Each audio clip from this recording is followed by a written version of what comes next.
की ट्रेडमार्क म्हणजे नेमकं काय असतं? IPR intellectual property right. पण तुम्ही ह्या मिशनमध्ये मग कसा प्रवास झाला तो? अब्दुल कलाम सरांच्या Great. संपर्कात होतो मी आणि त्यांचे भाषणं तिकडे ऐकायचो, वाचले होते. त्यांनी खूप सुंदर पत्रातून लिहून पाठवलं, Ganesh, whatever you are doing, excel that itself is a great contribution to the nation. तर त्यांनी फार सुंदर वाक्य मला सांगितलं होतं, गण्या, तुझं त्यावेळेसपेक्षा देशाला आज जास्त गरज. Think globally, act individual. जे one invention is equal to one patent and one patent is equal to one industry. म्हणून तर चीन एवढ्या लाखांमध्ये पेटंट फाईल करत आहे.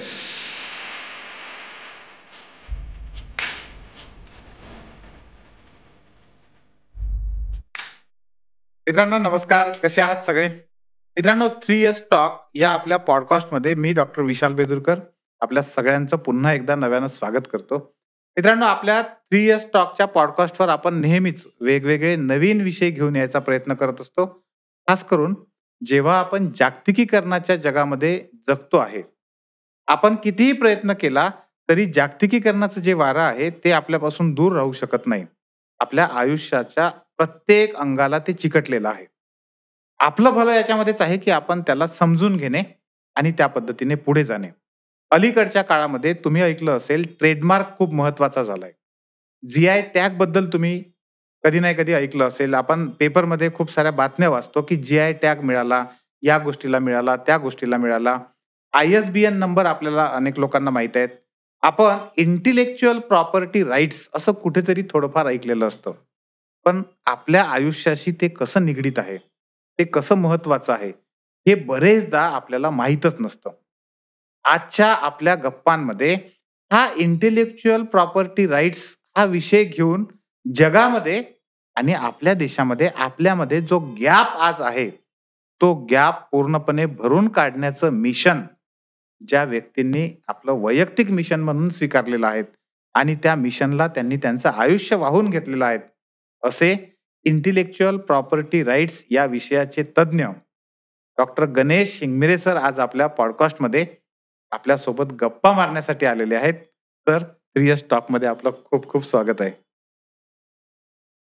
तर अनेक लोकांना, म्हणजे मला पण काही दिवसापूर्वीपर्यंत इंटेलेक्च्युअल प्रॉपर्टी राईट्स हा विषय काय आहे मुळात, याच्यामध्ये काय काय येतं, म्हणजे ट्रेडमार्क ऐकलं होतं.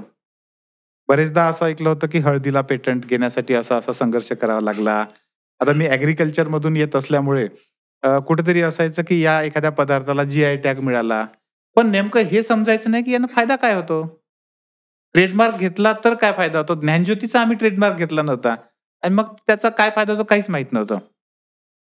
जसजशी माहिती घ्यायला लागलो तसतसं लक्षात आलं की हा विषय खूप महत्वाचा आहे आणि अर्थात ती पहिल्यांदा माहिती तुमच्या वेगवेगळ्या लेखांमधून मिळाली. तुम्ही सकाळमध्ये, लोकसत्तामध्ये जे तुम्ही वेगवेगळे पॉडकास्ट आणि मुलाखती दिलेल्या आहेत त्यामधून जी माहिती मिळाली, तेव्हा लक्षात आलं की आपण किती मागे आहोत या गोष्टींमध्ये. आणि मग तिथून ही पॉडकास्टची कल्पना आली आणि मी आज भाग्य समजतो की या 3S टॉकच्या प्लॅटफॉर्मवर आज तुम्ही आमच्यासोबत गप्पा मारण्यासाठी आहात. तर मला पहिल्यांदा हेच विचारायचं आहे की ट्रेडमार्क म्हणजे नेमकं काय असतं आणि ते का महत्वाचं आहे, म्हणजे एखाद्या बिझनेस करणारवाल्याच्याही दृष्टीने आणि आपल्या सगळ्या ग्राहकांच्या दृष्टीने सुद्धा ट्रेडमार्क का महत्वाचा असतो. सर्वप्रथम मी तुमचा आभारी आहे. तुम्ही हा महत्वाचा विषय वेगळ्या पद्धतीने लोकांपर्यंत घेऊन जात आहात. वैयक्तिक स्तरावर आणि राष्ट्रीय स्तरावर, त्याचबरोबर आंतरराष्ट्रीय स्तरावर अतिशय महत्वाचा आहे, ज्याला तुम्ही मगाशी म्हणलात IPR. याचा फुल फॉर्म आहे इंटेलेक्च्युअल प्रॉपर्टी राईट. म्हणजे इथं कन्सेप्ट येतो प्रॉपर्टी. म्हणजे प्रॉपर्टी जी आपण सर्वांना माहिती आहे की हे घर माझं आहे, बरोबर, ही गाडी माझी आहे, हे थोडक्यात हे घर ही माझी प्रॉपर्टी, ही गाडी ही माझी प्रॉपर्टी आहे. मग याचं विभाजन कायद्यामध्ये वेगवेगळ्या प्रकाराने केलंय, ज्याला म्हणजे इमूव्हेबल आणि मुव्हेबल, जी हालू शकते आणि न हलणारी. तर जी मुव्हेबल आहे, कार आहे, बरोबर, माझा पेन, माझं जॅकेट, माझं जे काही मुव्हेबल, ती माझी प्रॉपर्टी, जी मी एका ठिकाणीवर दुसऱ्या ठिकाणी घेऊ शकतो. तशीच माझं घर आहे, बरोबर, ते एका ठिकाणी निश्चित आहे, ते जमिनीशी बांधलं गेलंय किंवा जमिनीला धरून आहे, म्हणून ते मूव्ह करू शकत नाही. त्यामुळे त्याला इमूव्हेबल प्रॉपर्टी आपण स्थावर मालमत्ता असं म्हणूयात. आता हे असताना प्रॉपर्टी कन्सेप्ट लक्षात आला आपल्याला, ही प्रॉपर्टी आपल्याला माहिती असते, परंतु इंटेलेक्च्युअल प्रॉपर्टी हे जेव्हा आपण शब्द वापरतो तेव्हा बौद्धिक संपदा बरोबर. ही संपत्ती आहे, हो. परंतु बुद्धीतनं निर्माण केलेली संपदा आहे. आणि त्याला कायद्याने जो राईट दिलाय, कायद्याने जो अधिकार दिला त्याला बौद्धिक संपदा अधिकार. मग म्हणून त्याचा इंटेलेक्च्युअल प्रॉपर्टी राईट्सचा मराठीमधला अनुवाद बौद्धिक संपदा अधिकार असा होतो. आणि बौद्धिक संपदेचे अनेक प्रकार पडतात. त्यातला तुम्ही मगाशी एक बोललात तो म्हणजे ट्रेडमार्क. त्याला मराठीमध्ये आपण व्यापार चिन्ह बरोबर. असं म्हणूयात. पुन्हा पण काय काय येतं सर मग याच्यामध्ये? यामध्ये ट्रेडमार्क बरोबर पेटेंट तुम्ही बरोबर बोललात. अच्छा. त्यामध्ये जॉग्राफिकल इंडिकेशन किंवा जीआय येतो. बरोबर. इंडस्ट्रियल डिझाईन येतात. बरं. डिझाईन म्हणजे खूप खूप उदाहरणं आहेत. म्हणजे प्रत्येक इंटेलेक्च्युअल प्रॉपर्टीचे वेगवेगळी उदाहरणं आहेत. बरं. पेटेंटचं जर तुम्ही हळदीचं उदाहरण सांगितलं, ती जगात युएसने घेतलेल्या पेटेंटमुळं आणि माशेलकर सरांनी लढलेल्या लढाईमुळं ती आपल्यापर्यंत माहीत वेगळ्या झाली. पद्धतीने तो पेटेंटचा लढा पोहोचला होता. मग तेव्हा बरोबर. पेटेंट जास्त प्रकर्षाने आपल्याला कळलं. पण ते प्रत्येक बौद्धिक संपदेची एक खास वैशिष्ट्य आहे. मग पेटेंट हो. जसं तुम्ही म्हणालात एकच अधिकार आहे, तो तुम्ही केलेल्या संशोधनाला मिळतो.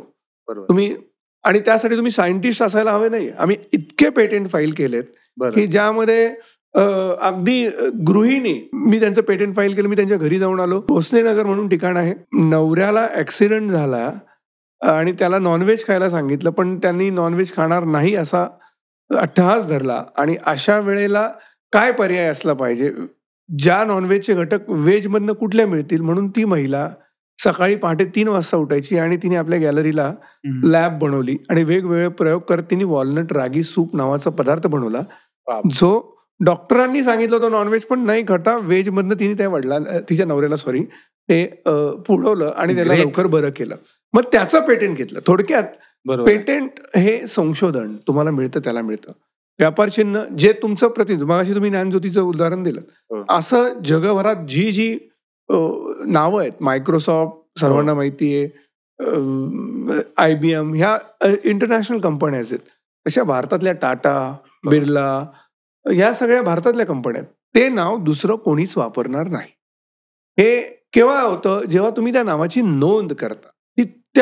ते नाव शोधलं, ती पण बुद्धीचाच भाग होता की बरोबर. माझ्या कंपनीला, माझ्या हो. संस्थेला हे एक नाव असावं. मग ती मोठी असो, छोटी असो. बरोबर आहे. म्हणजे बहुराष्ट्रीय कंपनी आहे, MNC आहे, फाईन. जसं मायक्रोसॉफ्ट मी मगाशी उदाहरण सांगितलं, हो. IBM आहे, फाईन. हो. पण त्याचबरोबर आपल्या इथली छोटं एखादं स्टार्टअप असू शकतं. हम्म. त्या छोट्या स्टार्टअपनी सुद्धा त्याचं एक वैयक्तिक असं नाव तयार केलं, बरोबर. तर ते नाव त्यांचंच होतं.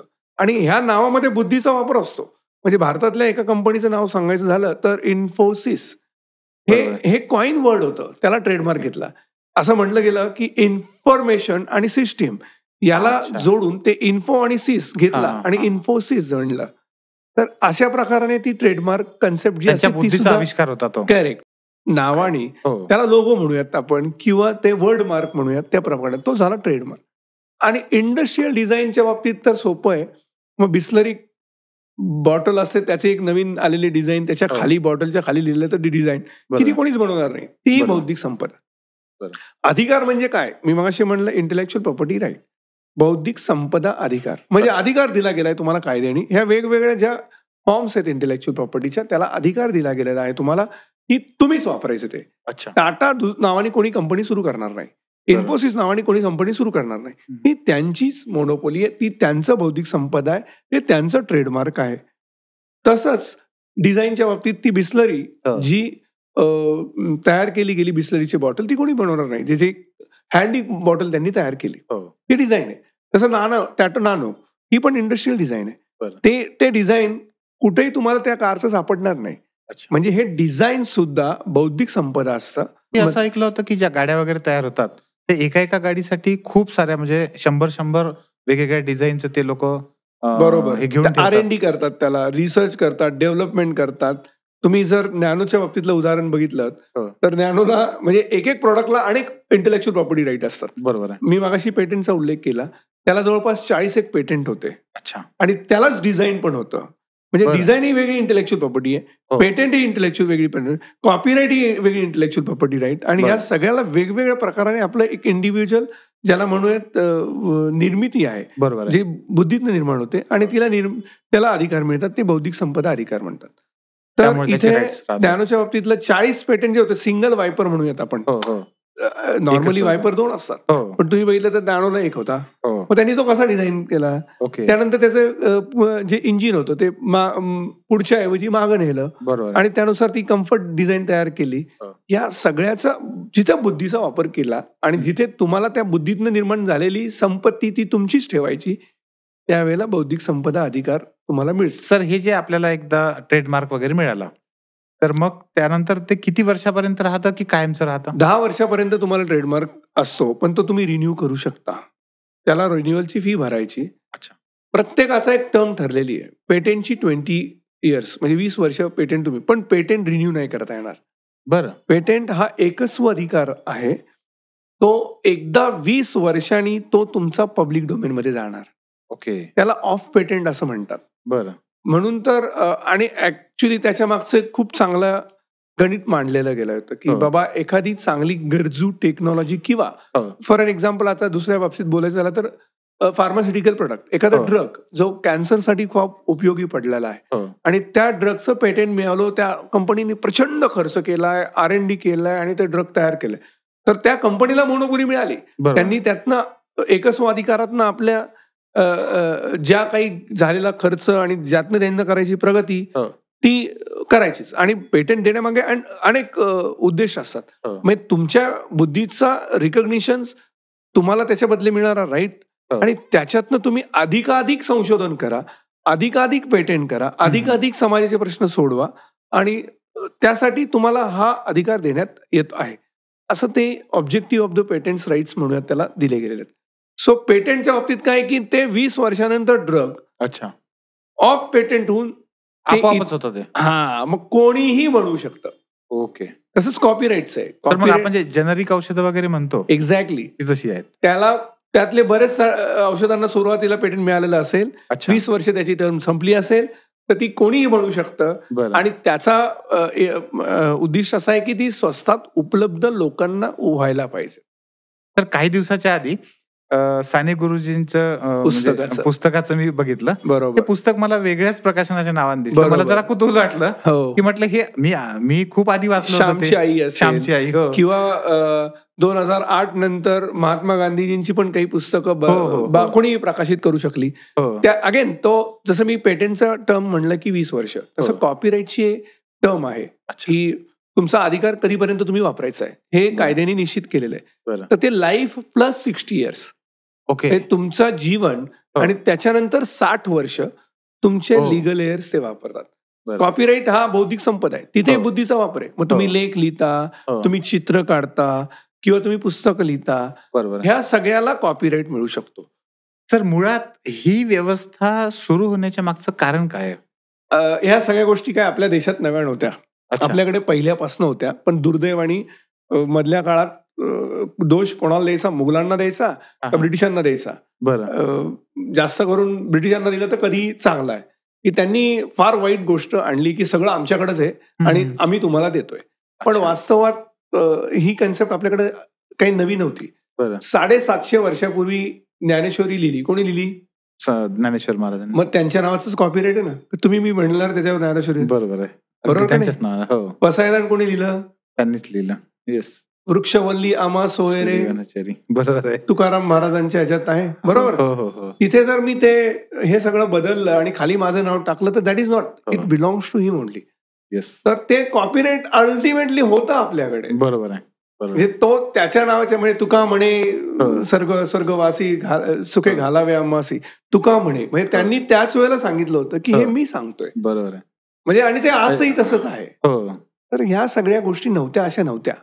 हा. पण कालांतराने त्याच्यावर तुम्ही कशाला ते आमचं असलं पाहिजे असा हो. कळत नकळत ह्या ब्रिटिशांचा असावा असा माझा प्रथमदर्शनी अंदाज आहे. ओके ओके तर त्याच्यामुळं आणि आपणही त्या फ्लो मध्ये गेलो आणि कशाला असं गणित ते बरोबर कशातच राहिलं आणि म्हणून आपण एकेकाळी प्रगल्भ होतो. हो. तक्षशिला नालंदा आपले शेकडो हजारो हो लाखोंमध्ये असलेले ग्रंथसंपदा होती. येस ती आपली होती. ती बरोबर आहे. नंतर यांनी म्हणून म्हटलं की दोष त्यांना द्यायचा का ह्यांना, ज्यांनी आपल्याला रूल केलं त्यांनी ते जाळलं, हो त्यातनं नष्ट करायची आपल्या बौद्धिक संपदा. त्या सगळ्या आपल्या बौद्धिक संपदा होत्या. हो हो आणि खरं तर म्हणजे ही कन्सेप्ट आता प्रगत देशांमध्ये आहे त्यापेक्षा खूप वेगळ्या आणि व्यापक प्रमाणात आपल्याकडे होती असं आपण म्हणू शकतो. 100%.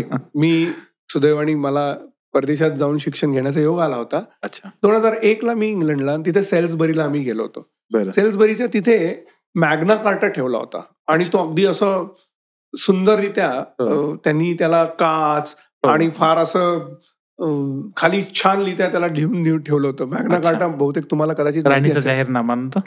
तर तो म्हणजे त्यांच्या राजा आणि त्यांच्या गुलामांमध्ये जे संघर्ष झाला आणि त्यांनी तिथल्या बिशप आणि बाकीच्यांनी मध्यस्थी करून त्यांच्यामध्ये समन्वय साधून तोच नंतर मॅग्ना कार्टा ह्याला वापरला गेला की नॅशनल ह्युमन राईट कमिशन म्हणून जे युनायटेड नेशनच्या ह्याला तो बेस वगैरे पकडला गेला.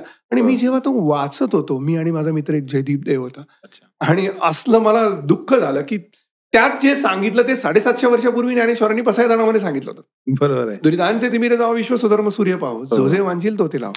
हे सगळं ऑलरेडी ह्युमन राईट्स कव्हर केलेल्या होत्या आणि त्या ह्यांनी सांगितलं हे 150-200 वर्षापूर्वीच त्याला कव्हर करण्याचं. पण मग कुठे कमी पडलो आपण? बौद्धिक संपदा तर होत्या, आपल्याकडे बुद्धिजीवी नव्हते असे नव्हतेच. मग हा गॅप राहिला. पण आता कदाचित आपल्याला ते कळलंय. आता त्याला वळवून नेण्यासाठी परत अधिकारामध्ये जायचं आणि तो एक ज्याला म्हणूयात धागा धरून या बौद्धिक संपदेच्या क्रांतीची मुहूर्तमेढ रोवली जात आहे.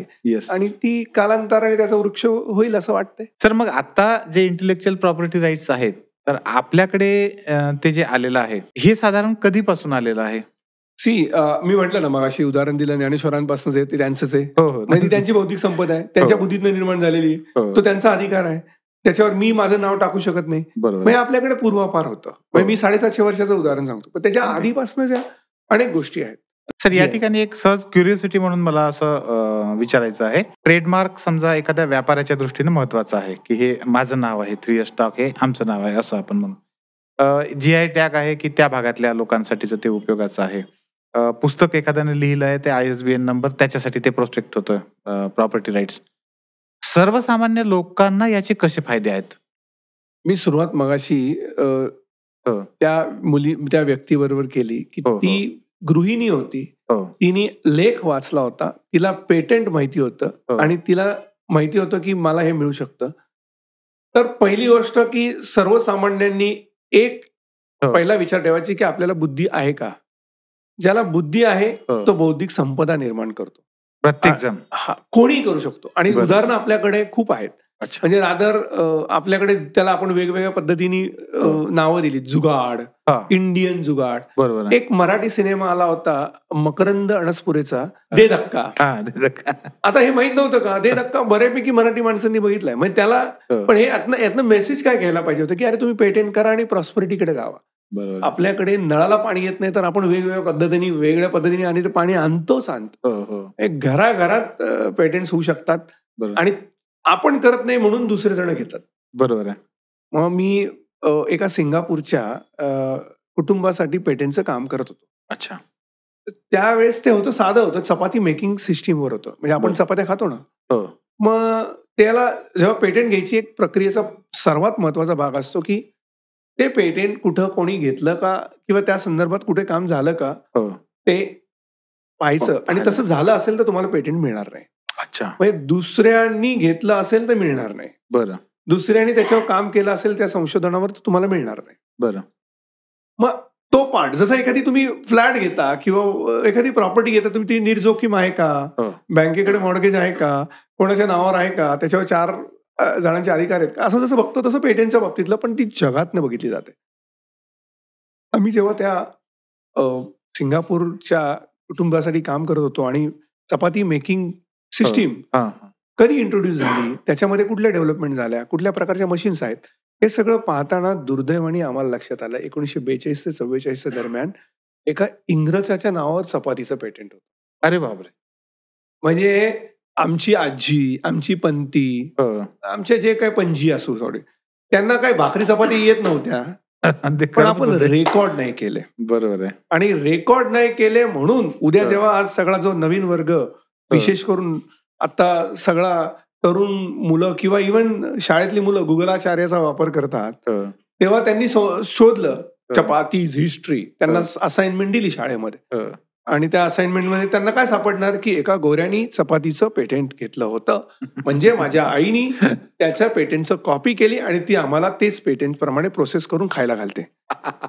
मग हे नको व्हायला. सत्याचा विपर्यास.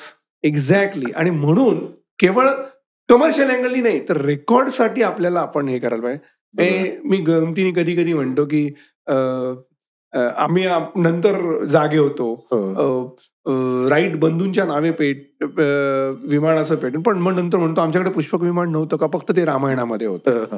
या सगळ्या गोष्टीचा विचार करता जेव्हा जेव्हा तुमच्या डोक्यात काय काय गोष्टी येतात, मग तो तुमचं डिझाईन असो, ते तुमचं लेखणीतला तुमचं लेख असो, ते तुमचं पुस्तक असो, ती तुमची कविता असो, त्या तुमच्या 4 ओळ्या असो, ते तुमचं त्याच्या बुद्धीतनं निर्माण झालेला छोटासा पदार्थ असो, मग तो खाद्य पदार्थ असो किंवा मशीन्स असो, या सगळ्याला तुम्ही तुमची बौद्धिक संपदा म्हणून निर्माण करून त्याला रेकॉर्ड मध्ये आणू शकता.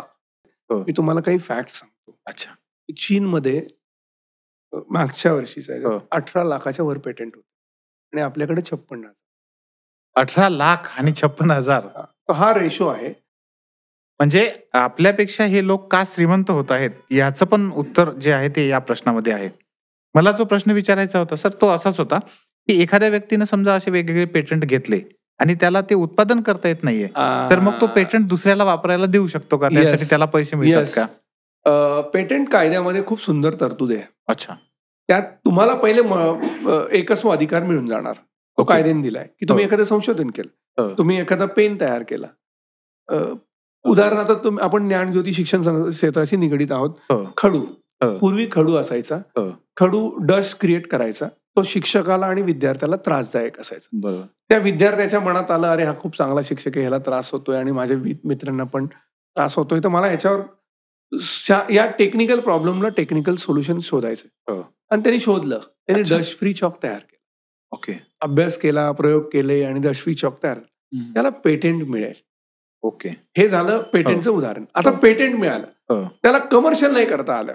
बरोबर. खूप गोष्टी आहेत, त्याला फंड्स लागतील. अच्छा. त्याला इन्फ्रास्ट्रक्चर लागेल, जे एखाद्या उद्योग त्याला डस्ट फ्री चॉक करायला लागतं. पण त्यांनी जर प्रयत्न केले, त्याला स्वतःलाच करायचंय, त्यांनी लोन घेतलं, घरच्यांची मदत घेतली, मित्रांची मदत घेतली, फाईन. व्यवसायाचे वेगवेगळे मार्ग आहेत. पण त्याला जर ते करताच नाही आलं तर तो ते पेटेंट लायसन्स देऊ शकतो असं आपल्या कायद्यात आहे. अच्छा. म्हणजे जो करणार आहे त्याला, ते मी मागाशी ते धक्कावाल्याने काय केलं, त्याच्या त्या मकरंद अणसपुरेच्या मित्रांनी ते कोणाला तरी लायसन्स दिलं आणि त्याच्यातनं पैसे मिळवले. म्हणजे तुम्ही तुमची प्रॉपर्टी लायसन्स देऊ शकता, गहाणही ठेवू शकता. ओके. पेटेंटमध्ये ती गहाण ठेवण्याची पण तरतूद आहे. म्हणजे तुम्हाला तात्पुरतं दुसरीकडून पैसे घ्या आणि ते पण. बापरे. याच्याही पलीकडे भारतात एक प्रस्तावित आहे विचार, पण तो अजून पुढे नाही गेला, की IP एक्सचेंज तयार होतोय, इंटेलेक्च्युअल प्रॉपर्टी एक्सचेंज. जसं आपलं बॉम्बे स्टॉक एक्सचेंज आहे, न्यूयॉर्क स्टॉक एक्सचेंज आहे, तर तुमची प्रॉपर्टी तुम्ही तिथे टाका, त्याच्यावर लोक इन्व्हेस्ट करतील. बापरे. बरं. An number of things are going on. पण लेट्स की बाबा तुम्ही जो प्रश्न विचारला की तो त्याला करता नाही आला तर काय करावं शकतं, तर त्यांनी सरळ सरळ जो करणार आहे त्याच्याकडे जाऊन रॉयल्टी बेसवर करावं किंवा लायसन्स बेसवर करावं, ते पेटेंट त्याला द्यावं, तो विकूही शकतो. ओके. त्याचं व्हॅल्युएशन काढून त्याला विकणं म्हणजे काय की एक्सक्लुझिव्ह राईट दिले. बरोबर. की तो डस्ट फ्री चॉक तुम्ही बनवा. अच्छा. पूर्णतः मला एवढे लमसम पैसे द्या. ओके. तो आपल्याकडे सर्वतोपरी ह्याला ट्रान्सफरेबल इंटेलेक्च्युअल प्रॉपर्टी राईट हे ट्रान्सफरेबल आहे. म्हणजे सर याच्यातून संपत्ती निर्मिती पण होऊ शकते. निर्मितीच झालेली असते, ती निर्मितीतनं तुम्हाला परत पुनर्निर्मिती करण्याची संधी असते. बरोबर. आता तुम्ही ट्रेडमार्कचं मागाशी उदाहरण घेतलं, परत ट्रेडमार्ककडे जाऊयात आपण. ट्रेडमार्क मिळालाय तुम्हाला, कालांतराने तुमची कंपनी मर्ज करायची आहे. अच्छा. तर तुम्हाला कंपनीची जी प्रॉपर्टी समजा ही बिल्डिंग तुमची आहे आणि तुम्हाला आपलं ज्ञानज्योती द्यायचं, तर त्या ज्ञानज्योतीची ब्रँड व्हॅल्यू वेगळी असू शकते आणि ती सुद्धा तुम्ही निगोशिएट करू शकतात. म्हणजे मित्तल आर्सेलर म्हणून एक मोठं डील झालं होतं, परदेशातली कंपनी त्या मित्तल ग्रुपनी घेतली होती.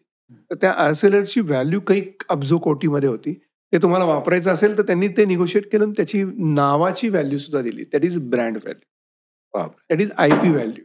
म्हणजे मला असं वाटतं की आपल्याकडे प्रचंड बुद्धिवंत लोक आहेत खूप सारे, आणि त्यांच्यासाठी संपत्ती निर्मितीचा हा पण एक मार्ग असू शकतो. हा सर्वात महत्वाचा आहे. हो. आणि आता एआयच्या जगात तोच मार्ग त्यांना फक्त कोणीतरी आरसा दाखवायची गरज आहे, काय रे तू बुद्धिमान आहे आणि बरोबर तू आहे. काही करू शकतोस. आणि आणि त्यातनं निर्माण झालेले ते तुलाही फायदेशीर ठरू शकतं हो. आणि जगाला पण उपयोगी पडू शकतं. म्हणजे सर, एवढा मोठा विषय, आपल्याकडे एवढ्या प्रचंड प्रमाणात त्याची अनास्था आहे. मला हे कुतूहल वाटते आहे, तुम्ही ह्या प्रश्नाकडे कसा वळला? तुमचा प्रवास कसा कसा झाला? थोडं आम्हाला ते पण जाणून घेण्यात इंटरेस्ट आहे.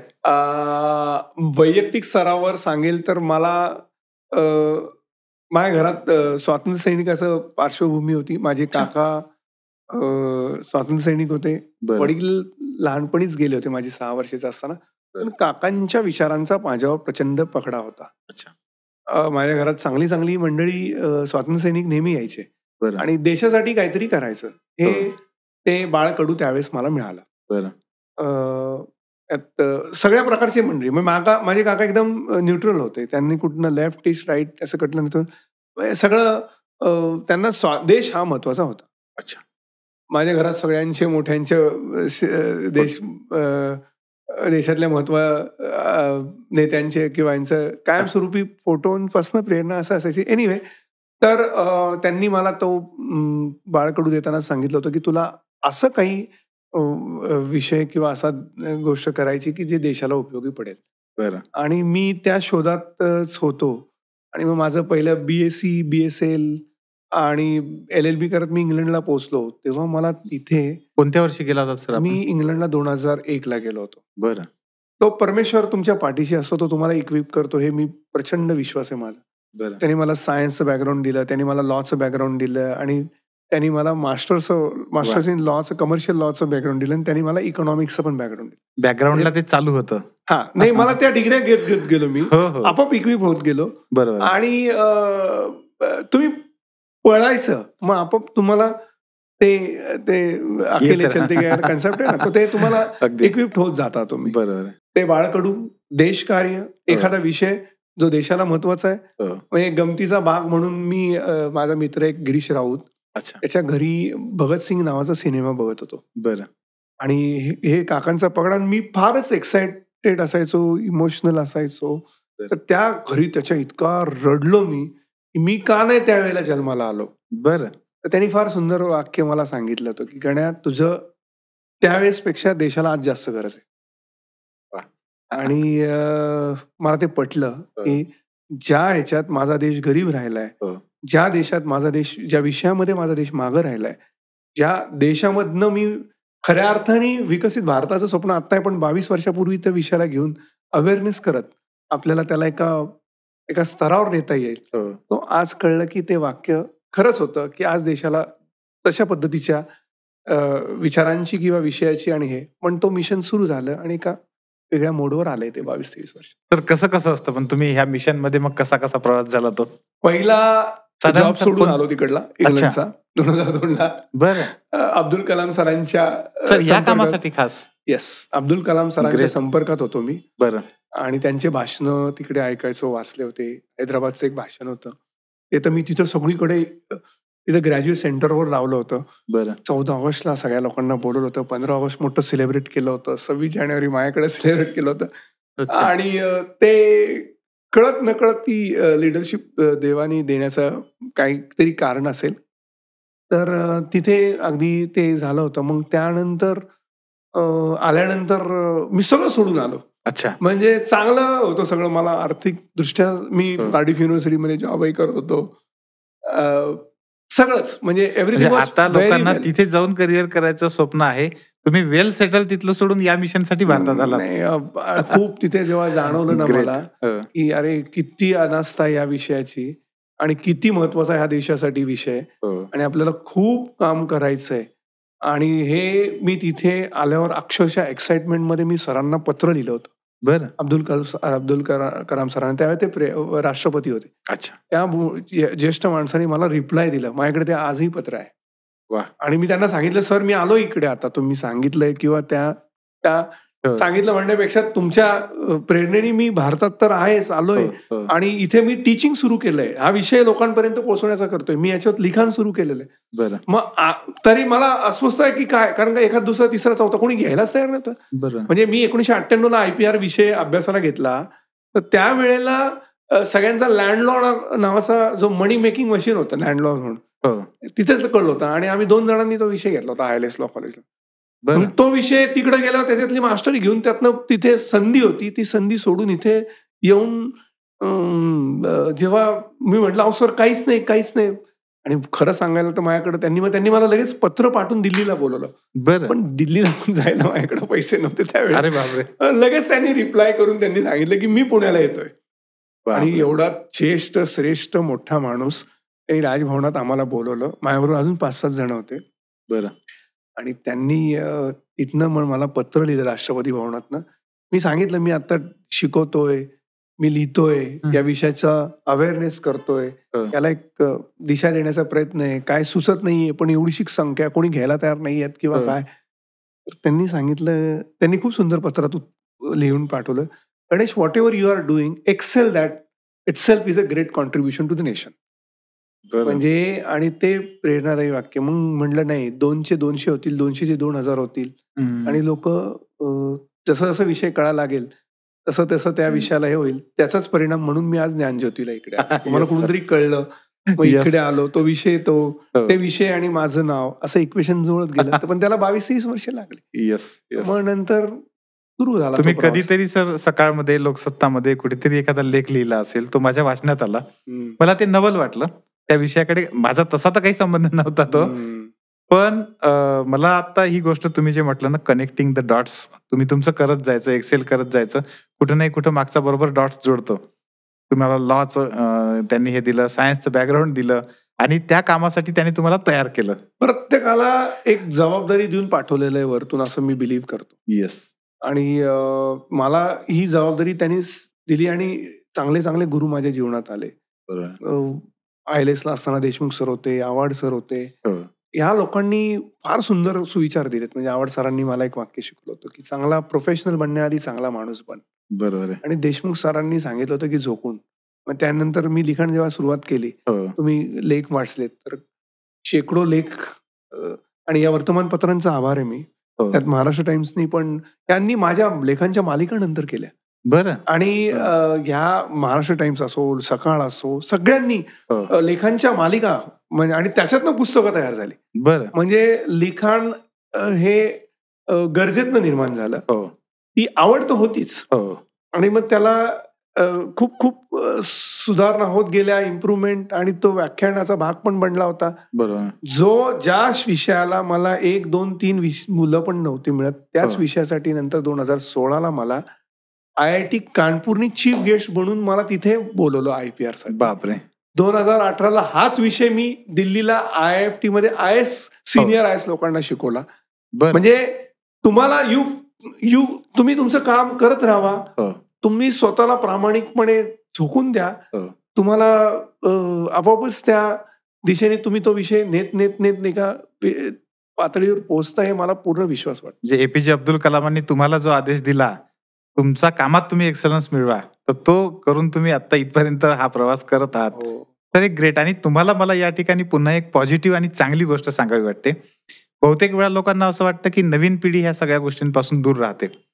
माझ्या मित्राची एक मुलगी आहे, अमृता रावते. ती आता ह्याच विषयामध्ये तिनं लॉची डिग्री पूर्ण केली आहे, आणि अलीकडच्याच काळात अमेरिकेतल्या एका मोठ्या नियतकालिकानं तिचा लेख पण या विषयांवरचा समाविष्ट केलाय. म्हणजे हे आशा आहे आपल्यासाठी, पॉझिटिव्ह गोष्ट आहे, खूप चांगली. हो, अतिशय चांगली. आणि बेसिकली आता पूर्वी तर हा कंपल्सरी सब्जेक्ट नव्हताच, ऑप्शनल होता. आता 2020 नंतर त्याला दिशा चांगली मिळाली. अनेक लॉ कॉलेजेसमध्ये तो विषय शिकवायला सुरुवात झालेली आहे.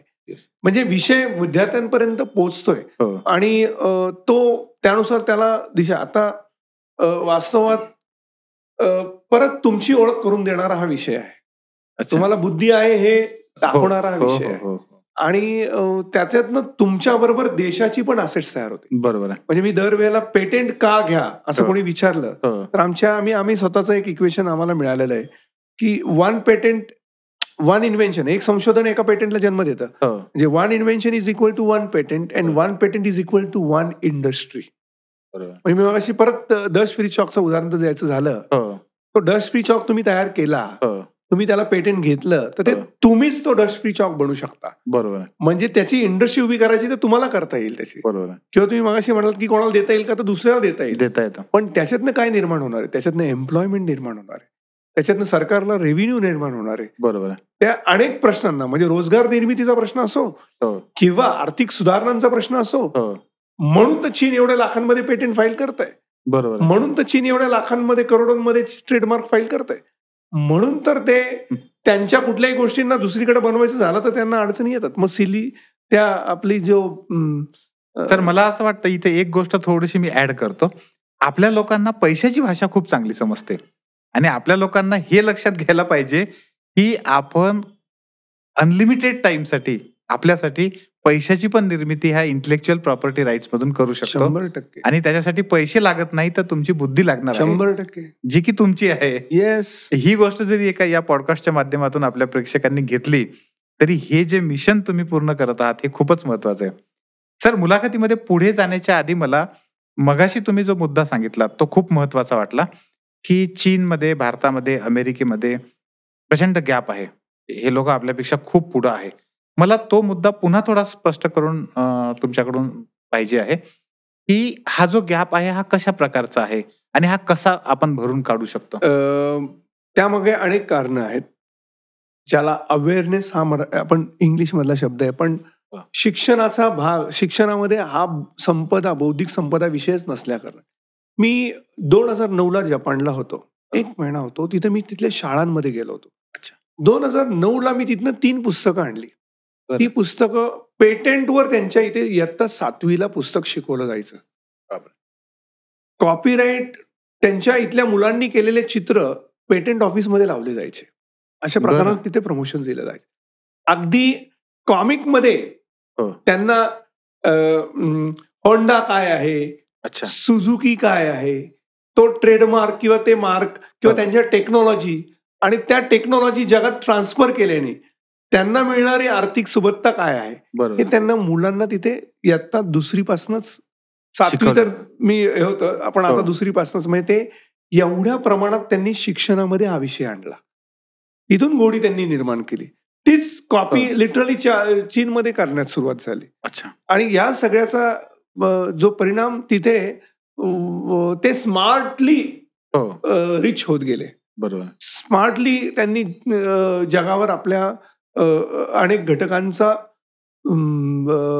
ज्याला म्हणूयात मोनोपोली निर्माण केली. बरोबर. आणि त्यामुळं तिथे जर शाळेत मला कळलेली एखादी गोष्ट असते, कॉलेजमध्ये त्याला कळलेली. आपल्याकडे इंजिनिअरिंग कॉलेजमध्ये पण अजून हा विषय नाही, जिथे खऱ्या अर्थाने त्यांच्या प्रोजेक्ट कंपल्सरी असतात, ज्यात नवीन दाखवावंच लागतं. बरोबर. आणि तिथे ते दाखवून, म्हणजे माशेलकर सरांचा मी जाणून बुजून इथे उल्लेख करेन. सरांचा एक खूप चांगला मेसेज असायचा की 2P ऐवजी 3P ला जावा. ते म्हणायचे की instead of publish and perish, go for a patent and then publish and then go for a prosperity. बरं. मग इथे आपला इंजिनिअरिंगचा कनेक्ट जो मी सांगायचा प्रयत्न करत होतो, अनेक वेळेला ते प्रोजेक्ट तयार करतात आणि डिस्प्ले करतात. 2011ला मी नाशिकला एक के वागच बहुतेक कॉलेज असावं, तिथे मी लेक्चर दिलं. आणि लेक्चर दिल्यावर तिथे एक मुलगा मला असा भेटायला आला. तो एकदम रडकुंडा असं म्हणूयात तसा आलेला होता. आणि तो म्हणाला, सर तुम्ही फार छान पेटंटबद्दल सांगितलं, घेतलं पाहिजे सांगितलं. आणि तुम्ही एक अजून गोष्ट सांगितली की आपली कुठली क्रिएटिव्हिटी असेल, कुठलंही प्रोडक्ट असेल, नवीन असेल, तर ते पहिले पेटंटला जावा. म्हणे मी सर माझ्या हातनं फार मोठी चूक झाली, पण त्याच्या आधी तुम्हाला एक प्रश्न विचारतो, तुम्हाला ड्युएल सिम कन्सेप्ट माहिती आहे? हो म्हटलं. आता भरपूर चायनीज कंपन्या ड्युएल सिम म्हणजे एकाच मोबाईलमध्ये 2 सिम टाकून तुम्ही वापरा आलेले आहेत. सर ती माझी आयडिया होती आणि मी ती डिस्प्ले केली होती. मी घाईघाईत लोकांना सांगत सुटलो होतो आणि आता मला कळतंय की ते म्हणजे अवेअरनेस नव्हता, त्यामुळे तुम्ही तुमचा राईट घालवला. शिक्षणाचा भाग नव्हता म्हणून तो अधिकार तुम्हाला तुमच्यापर्यंत ते कायदा किंवा तो अधिकार पोहोचला नाही. म्हणून शिक्षणात त्याचा समावेश. हे खूप ज्वलंत उदाहरण आहे सर. आणि अशा किती गोष्टी गेलेल्या असतील आपल्या. बरोबर आहे. मग हे जाऊ नये म्हणून काय करावं? मग विद्यार्थ्यांनी खूप काळजी घ्यावी. बरोबर आहे. त्यांना जॉबची अडचण प्रचंड असणार आहे. हो. अशा वेळेला मग मी तो परत म्हणेल की दे धक्का. मी काय त्यांचा कुठला माझा संबंध नाही त्या सिनेमाच्या प्रोड्युसरचा वगैरे, पण तो सिनेमा बघावा जमलं तर. नक्की नक्की. म्हणजे बरोबर आहे. त्यातनं पेटंट नावाचा कन्सेप्ट तुम्हाला याच्या पद्धतीने समजून जाईल तेव्हा. सर विषय खूपच म्हणजे भारी विषय आहे. म्हणजे आपल्या बऱ्याचशा प्रश्नांची मुळं या विषयात आहे असं आपण म्हणू शकतो. इतका चांगल्या मोठ्या प्रमाणामध्ये विषय आहे. पण याच्यामध्ये सर आता हे तुमचं मिशन तुम्ही स्वीकारलेलं आहे. तुम्ही एवढं मोठं सगळं परदेशातलं तुमचं करिअर थांबवून तुम्ही या ठिकाणी येऊन हे सगळं करत आहात. हा प्रवास खूप वेगानं, चांगल्या वेगानं गेला पाहिजे. अनेक लोकांपर्यंत हा विषय गेला पाहिजे. ह्याच्यासाठी समाजातल्या कोण्या घटकांनी काय केलं पाहिजे असं तुम्हाला वाटतं? मला वाटतं की ह्या पॉडकास्टच्या निमित्तानं त्या लोकांपर्यंत ते पोहोचलं पाहिजे. नक्कीच. पहिलं तर तुम्ही छानली सांगितलं. मी सुरुवात ग्लोबल म्हणजे आम्हाला परत एका चांगल्या सद्ग्रस्तांनी सांगितलं थॉट मी माझ्या जीवनात अवलंबला. Think globally, act individually. Okay. म्हणजे मी WTOला 9 वेळाला भारताचं प्रतिनिधित्व केलं. मला ग्लोबल सिनारिओ माहिती आहे. मी इंग्लंडला शिकायला होतो, जपानला होतो. हे मी अनुभव घेतलेले की तिथली परिस्थिती काय. Think globally, act individually. म्हणून मग मी लिखाण म्हणजे मी आज तुमच्यापर्यंत पोहोचण्याचं दुसरं कारण होतं माझं वर्तमानपत्रात आलेला लेख तुम्ही वाचला. म्हणून मी वैयक्तिकरित्या लेख जे लिहायला सुरुवात केली आणि 1200च्या वर जवळपास मी 29 राज्यांमध्ये आता लेक्चर देऊन आलो. म्हणजे लिखाण, व्याख्यान हे झालं. आता मला कोणत्या घटकांनी तुम्ही जर म्हटलं काय करायला पाहिजे, तर त्या ठिकाणी सुदैवाने त्या शिक्षकांनी तो विषय घेऊन पुढे जाणे, त्या विद्यार्थ्यांनी तो विषय पुढे घेऊन जाणे आणि त्याला परत दिशा देणे, यात सगळ्यांनी इन्व्हॉल्वमेंट गरजेची आहे. म्हणजे मुळात पहिलं तो शिक्षणाचा भाग व्हावा. बरोबर. त्या शिक्षणातनं याच्यातनं तो तिथली शैक्षणिक संस्थांनी त्यामध्ये तिथल्या जो घटक आहे, शिक्षक असो व्हॉटएव्हर, त्यांनी इन्व्हॉल्व्ह व्हावं. त्याचबरोबर इंडस्ट्रीनी सुद्धा त्यासाठी वेगळं दालन गरजेपोटी आता निर्माण करणं गरजेचं झालेलं आहे. बरोबर. म्हणजे पूर्वी इंडस्ट्रीमध्ये R&D डिपार्टमेंट असायचं, फायनान्स डिपार्टमेंट असायचं, HR डिपार्टमेंट असायचं. मी जपानला होतो तर 2009ला मी तिथे IP डिपार्टमेंट, ज्याच्यासाठी 400 शिमांजो नावाची कंपनी, तिथे मी स्वतः त्यांना इंटरॅक्ट करून आलो होतो. IP डिपार्टमेंट तिथे त्या काळात होते, पण अजून आपल्याकडे ते कदाचित म्हणजे ते IP जनरेट करायची, IP तुम्हाला प्रोटेक्ट करायची आणि IP कमर्शियलाइज करायची. बरोबर. इव्हन हे इंडस्ट्रीच नाही तर आपल्या इथल्या अमिताभ कांत सरांनी एक ऑक्सफोर्ड विद्यापीठाचं उदाहरण दिलं होतं आणि ते मला सुदैवाने तंतोतंत मलाही फॉलो करायचा योग आला होता. ते IIT खडगपूरला, खडगपूरला मला चीफ गेस्ट म्हणून बोलवतो. आम्ही तिथे पेटंट ड्राईव्ह आणि GI ड्राईव्ह लॉन्च केला. बरं. आणि ते 100 पेटंट फाईल करायचं आणि त्यांनी काही करोड त्यातनं जनरेट केले आणि त्यातनं गरीब विद्यार्थ्यांसाठी स्कॉलरशिप. हे मॉडेल परदेशात ऑलरेडी आहे. का ऑक्सफोर्ड तुम्हाला स्कॉलरशिप देतं, का केम्ब्रिज तुम्हाला स्कॉलरशिप देतं, का हार्वर्ड तुम्हाला स्कॉलरशिप देतं, तर ते काही स्कॉलरशिप देत नाही. वास्तवात त्यांनी जो रेव्हेन्यू पूर्वीच्या इंटेलेक्च्युअल प्रॉपर्टीमधनं जनरेट केलेला आहे त्यातला छोटासा हिस्सा वापरतात. म्हणजे उदाहरणार्थ मी तिथे गेलात, हार्वर्डला गेलात, तुम्ही एखादं संशोधन केलं, त्यातनं तुमचं पेटंट मिळालं, त्या मिळालेल्या पेटंटमधनं हार्वर्ड किंवा ऑक्सफोर्ड युनिव्हर्सिटी रेव्हेन्यू जनरेट करतं आणि इंडस्ट्रीला ते रेडीमेड मिळतं. इंडस्ट्री ते स्वस्तात घेतं. त्या आलेल्या पैशातनं ते इतरांना स्कॉलरशिप म्हणून देतात. बरं. आणि त्यात ते सर्कल्स त्यांनी IP सर्कल म्हणतो आम्ही त्याला, ते तयार झालेलं आहे. जे तुम्ही मगाशी म्हटलं की कुठल्या घटकांनी काय करायला पाहिजे, तर अकॅडमिक घटकांनी पहिले त्याच्याकडे लक्ष द्यायला पाहिजे. इंडस्ट्रीनी पण त्या दृष्टिकोनातनं पाहायला पाहिजे आणि इंडिव्हिज्युअल स्तरावर सुद्धा मगाशी मी सुरुवातीला सांगितलं त्या महिलेनी घरात इन्व्हेन्शन, असं महिलांच्या आम्ही कितीतरी पेटंट घेतलेले आहेत. त्यानुसार त्यांनी त्याच्या दृष्टिकोनात, सरकारने यासाठी काही काही चांगल्या योजना आणलेल्या आहेत, त्या अजून लोकांपर्यंत पोहोचल्याच नाही की पेटंटला रिएम्बर्समेंट मिळू शकतात, तुम्ही स्वतः खर्च करा. आणि मुळामध्ये एक लक्षात घेतलं पाहिजे, सगळेजण प्रॉपर्टी म्हणजे रिअल इस्टेटकडे जात आहेत. घर असावं, सोनं असावं, गाडी असावं, what ever it may be, property असावी, पण IP असावं. इंटेलेक्च्युअल प्रॉपर्टी आता तुम्ही नॉमिनल खर्च करून घेतलीत तर तुम्हाला काय ती बदलाव करून देते हे तुम्हाला कळणार सुद्धा नाही. द बेस्ट एक्झाम्पल मी 2 देईल. हॅरी पॉटर हे सगळ्यांना माहिती असलेलं. त्याची जी लेखिका होती तिला एक वेळेला खायची भ्रांत नव्हती, एवढे पैसे तिच्याकडे नव्हते. मी सरकारला विनंती केली होती की मला 2 वेळेचं जेवण मिळेल एवढे पैसे द्या, पण तिने बुद्धीचा वापर केला आणि पुस्तकं लिहिली. तिची पुस्तकं तिला एवढी रॉयल्टी मिळून देतात की ती आज क्वीन सेल तिथली जी राणी होती तिच्यापेक्षा जास्त पैसे कमवते. अरे बाप. मग हे काय, हे घरातली गृहिणी करू शकत नाही का? लेखक बहिणाबाईंचा आजही आहेत ना. पण तुम्ही कुठे, म्हणजे इथे एन नंबर ऑफ फॅक्टर. आणि मगाशी सांगितलं, तुम्ही पहिले जनरेट करा, ते प्रोटेक्ट करा. प्रमोट करायला चांगल्या लोकांनी पुढे येणं खूप गरजेचं आहे. आणि ओरिजिनॅलिटी आपली जगासमोर गेली तर त्याला नक्कीच तुम्हाला फायदा झाल्याशिवाय राहणार नाही. येस सर, मगाशी तुम्ही जे सांगितलं थिंक ग्लोबली आणि ऍक्ट पर्सनली, म्हणजे मी या ठिकाणी माझ्या वतीनं मी तुम्हाला फक्त एक सांगतो.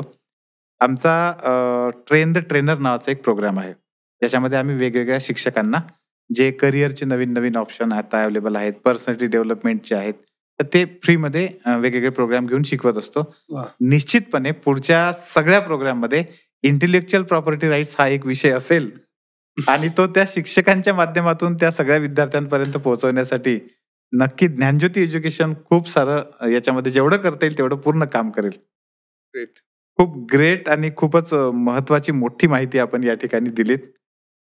शुभम, तुम्ही मी सुद्धा धन्यवाद म्हणेल की आम्ही एक मिशन सुरू केलंय. हो ते तुम्ही सुरुवातीला म्हटलंय, IPR साठीचं आमचं हे मिशन, त्याला आम्ही नावच दिलंय की ग्रेट मिशन ग्रुप. अच्छा, म्हणजे good is enemy of great. Okay, म्हणून ग्रेट मिशन ग्रुप. आणि ती GMGC आमची तो आम्ही त्याला मिशन मोड मध्ये नेण्याचा प्रयत्न आहे. तुम्ही आज त्याला एका वेगळ्या स्तरावर नेलं, त्यामुळं मी ज्ञानज्योतीचे आणि तुमचे वैयक्तिकरित्या आभार मानतो. सर, मधल्या काळामध्ये हळदीच्या पेटंट आणि माशेलकर सरांनी जी लढाई लढली तर ती खूप सारी चर्चेत होती, पण अनेक लोकांना अजूनही ती पूर्णपणे माहीत नाही. तर ती काय लढाई होती, ते कसं सगळं हे होतं? वास्तवात ती पेटंटची लढाई होती, हे बरोबर आहे. आणि ती लढाई अमेरिकेमध्ये लढली गेली. युनिव्हर्सिटी ऑफ मिसिसिपी येथे दोन भारतीय शिकायला गेले. आणि त्यांना लक्षात आलं की हळद ही आपल्याकडे पारंपरिक वेगवेगळ्या प्रकाराने उपयोगात आणणारा महत्वाचा शेतीजन्य पदार्थ आहे. अगदी वुंड हिलिंग पासनं म्हणूयात ते लग्नाला लावायची हळकुंडाची हळद. तर ह्या हळदीला बघितलं तिथं रेकॉर्डला नाहीये. म्हणजे पेटंटसाठी जर रेकॉर्ड मिळालं नाही तर पेटंट घेता येतं, हे मी मगाशी सुरुवातीला सांगितलं. तर त्यांनी लगेच विद्यापीठाच्या माध्यमातून पेटंट घेतलं आणि मग आपल्याकडे चर्चा सुरू झाली. माशेलकर सर तेव्हा CSIRचे DG होते. ही 25 वर्षापूर्वीची गोष्ट आहे, ऍक्च्युली 25-26 वर्ष. आणि मग कसं काय मिळालं, त्यांच्याकडे रेकॉर्ड नसेल पण आमच्याकडे रेकॉर्ड आहे. मग आपण ते रेकॉर्ड शोधले. आणि त्यानुसार तिथे आपण लढाई लढली आणि त्यांना ते पेटंट रिवोक करायला लावलं, कॅन्सल करायला लावलं. पण मग त्यासाठी आपण खूप मोठा खर्च बेअर केला किंवा सरकारला करावा लागला. मग हे का झालं, आपल्याकडे रेकॉर्डला नव्हतं आणि आपण त्याच्यासाठी नोंदीला मला हे समजून घ्यायचं आहे की हे जर नसतं झालं तर काय परिणाम आपल्याला भोगावे लागले असते. हे नसतं झालं तर आपल्याकडे पैसे वाचले असते आणि परिणाम तो फार वेगळा झाला असता. की प्राइस डिफाईन करणार, म्हणजे तो किंमत आहे ना, ती तिथल्या युनिव्हर्सिटीने ठरवली असते. हळदीची किंमत. म्हणजे त्यात ऍक्च्युली ती पेस्ट आणि ज्यासाठी घेतलं गेलं होतं ते कळत नकळत त्याचं साम्य आपल्या इथे लग्नात आपण जे हळकुंड हे करून अंगाला लावणारी हळद त्याच्यासाठीचा संबंध येतो.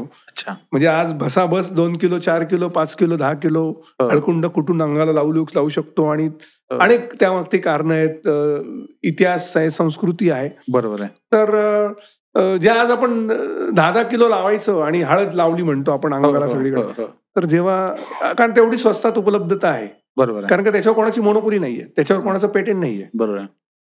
ते आपलं ट्रेडिशनल नॉलेज आहे. पण त्याच्यावर त्यांनी पेटंट घेतलं, ते कंटिन्यू राहिलं असतं तर त्यांनी ठरवलं असतं की तुमची जरी असेल तरी प्रक्रिया आमची आहे, त्याच्यावर मोनोपोली आमची आहे, त्याच्यावर पेटंट आमचं आहे, त्याची प्राइस आम्ही ठरवणार आणि तुम्हाला त्याच्यावर रॉयल्टी द्यावी लागेल. मग आज जे समजा 100 रुपयाला तुमची 1 किलो हळद मिळत असेल तर कदाचित 100 रुपयाला तुमची 100 ग्रॅमच मिळाली असते किंवा 10 ग्रॅम मिळाली असते. आणि गमतीने मी कधी कधी लेक्चरमध्ये सांगतो की हळद असं ते बसाबस लावतो आपण लग्नात, अशी लावली असती तरी हळद झाली असं करावं लागलं असतं. अगदी अगदी. तर ती गंमत झाली असती, काय झालं असतं तर. बरोबर. असं खूप केसेस, बासमती असो. बासमतीची सर पण केस काय होती नेमकी? बासमती पण अमेरिका या बाबतीतलं धूर्तपणा त्यांच्याकडे पहिल्यापासूनच आहे. जगात त्यांना स्वतःचं अस्तित्व कायम राहावं मोनोपोली राहावी, सुपर पॉवर राहावं याच्यात. त्यांनी कासमती आणि टेक्समती राईसटेक नावाची कंपनी त्यांनी एस्टॅब्लिश केली आणि भारताचं जे बासमतीचं मार्केट जे मिडल ईस्ट आणि जगभरातलं होतं ते कॅप्चर करण्यासाठी त्यांनी त्यांचं पेटंट त्याच्यावर घेतलं. मग ते पण चॅलेंज केलं आपण, तेही त्याचे क्लेम्स विड्रॉ झाले म्हणून बासमतीचं ते पेटंट तिथंच तसंच नीमचं झालं, म्हणजे कडुलिंबाचं झालं.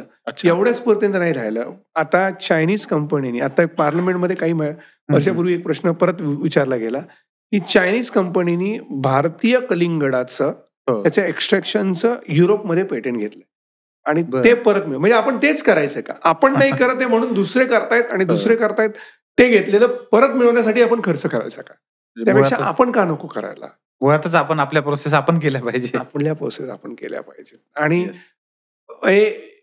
आम्ही जसं पेटंटच्या बाबतीतलं आहे तसं मी एक कोकमचं GIचं काम करत होतो. कोकम हा कोणाला महाराष्ट्रातल्या मंडळीला परिचित शब्द नाही असं नाहीच आहे. मग ते सोलकडी असो, कोकमचं सरबत असो, आमसूल असो, त्याच्यावर काम करताना मला अजून एक वाईट धक्का बसला होता की कोकमच्या याच्यामध्ये एक घटक आहे, त्याला HCA म्हणतात, हायड्रॉक्सीसायट्रिक ऍसिड. नैसर्गिकरित्या तो वेट लॉस करण्याचं काम करतो. म्हणून आपल्या कोकणी बांधव ते सडपातळ असतात, रोजच्या दैनंदिन जीवनातला त्यांचा आहार आहे तो. अशा वेळेला तो आपल्याला माहित असताना त्याचं एक्स्ट्रॅक्शन करण्याचं पेटंट हे अमेरिकेमध्ये घेतलं गेलं आणि त्याच्या HCAच्या टॅबलेट्स असं म्हटलं गेलं की 99% त्या एक्सपोर्ट केल्या जातात. म्हणजे पदार्थ आपला, आपल्याकडे तो नैसर्गिक त्यांनी गुणधर्म दिला, परंतु त्याच्यासाठी आपल्याला बौद्धिक संपदा माहीत नव्हती किंवा घेतली नाही आणि त्याचा फायदा दुसरे जण घेतात. सर, आत्ताचं हे जे जग आहे हे आर्टिफिशियल इंटेलिजन्सचं आहे. आपण म्हणतो 2025 आर्टिफिशियल इंटेलिजन्सचं आहे. तर IPR म्हणजे हे जे आपलं इंटेलेक्च्युअल प्रॉपर्टी राईट्सचं सेक्टर आहे, ह्याच्यासमोर AIचे काही चॅलेंजेस आहेत? भरपूर चॅलेंजेस आहेत. मुळामध्ये सर्वात पहिला वैयक्तिक स्तरावरचा किंवा इन जनरलच भारतासाठीचा मोठा चॅलेंज म्हणजे AIच्या माध्यमातून तुमचे बरेचसे, असं म्हटलं गेलं की 83% जॉब जाणार आहे. मग तुम्हाला सर्व्हायव्हलसाठी काय? तुमच्याकडे जर पैसेच नसेल, जॉबच नसेल तर पैसा नसेल, पैसे नसेल तर तुम्ही काय करू शकणार? घर घेणार, गाडी घेणार, तुमचं सर्व्हायव्हल होणार, जे मूलभूत गरजा आहेत, अन्न वस्त्र निवारा, त्या पण भागू शकणार. मग जॉबच पाहिजे. अशापेक्षा तुमच्याकडे बौद्धिक संपदा असेल, तुमच्याकडे पेटंट असेल, तुम्ही ते लायसन्स दिलं त्यातनं रेव्हेन्यू जनरेट केला, तुमच्याकडे कॉपीराईट असेल, ते तुम्ही रॉयल्टी बेसवर हे केलं, पण तुम्हाला ते बनवावं लागेल ना. बरोबर. तो लेखक का एका रात्रीत पुस्तक नाही बनणार. तो त्याला वेळ देणार, त्याला बुद्धी देणार, त्याला शेप देणार, त्याला दिशा देणार. मग आता AI चॅलेंज जे आहे, ज्यात तुम्हाला फ्युचरमध्ये किंवा भविष्यामध्ये नक्कीच अडचणी येणार आहे, अशा वेळेला तुमच्याकडे ही बौद्धिक संपदा जी कुठेही घेऊन जाऊ शकता तुम्ही. तुमचं घर तुम्हाला इथून अमेरिकेला घेऊन जाता येणार नाही, परंतु तुमचा पेटेंट, तुमचं ट्रेडमार्क, तुमचं कॉपीराईट अमेरिकेला तुम्हाला सहज घेऊन जाता येईल आणि त्याला तिची म्हणजे तुम्हाला तो सर्व्हायव्हलसाठी पण उपयोगी पडेल आणि आपल्याला खूप स्कोप आहे. बरोबर. म्हणजे आताशी आपण 55-60 हजारामध्ये आहोत, तर 18 लाख म्हणल्यावर कितीतरी आहेत. आणि तुम्ही एकट्यानेच करायला पाहिजे असं नाहीये. 4 लोकांनी एकत्र या, एका विषयावर चर्चा करा, एका विषयावर अभ्यास करा आणि चौघांनी मिळून पेटंट फाईल करा. नॉट नेसेसरीली इंडिव्हिज्युअली करायला पाहिजे. ते खूप मोठा वाव आहे. आणि AIच्या चॅलेंजमध्ये तुम्हाला IPR हा तुमच्यासाठी खूप मोठा सपोर्ट सिस्टीम आहे, एवढं मात्र नक्की होऊ शकतं. तर थँक्यू व्हेरी मच. खरं तर खूप सारे मुद्दे सुटलेले आहेत, पण निश्चितपणे दुसरा भाग आपण या पॉडकास्टचा घेऊ आणि त्या दुसऱ्या भागामध्ये अगदी GI पासूनचे तर इतर जे काही आपले मुद्दे सुटलेले आहेत ते पण मुद्दे नक्की घेऊया आणि ह्या सगळ्या गोष्टींचा आपल्या प्रेक्षकांना खूप मोठ्या प्रमाणामध्ये त्याचा फायदा होईल. आपला जो 3S टॉक आहे, सेल्फ कनेक्ट, सेल्फ इक्विलिब्रियम आणि त्यातून साधणारं सेल्फ सक्सेस, तो सेल्फ सक्सेस मिळवण्यामध्ये मला वाटतं की निश्चितपणे गणेश शिंगमिरे सरांनी आज आपल्याला जे गायडन्स केलेलं आहे त्याचा खूप मोठा फायदा आपल्याला सगळ्यांना होईल. तर खूप खूप धन्यवाद. धन्यवाद. शुभेच्छा. थँक्यू.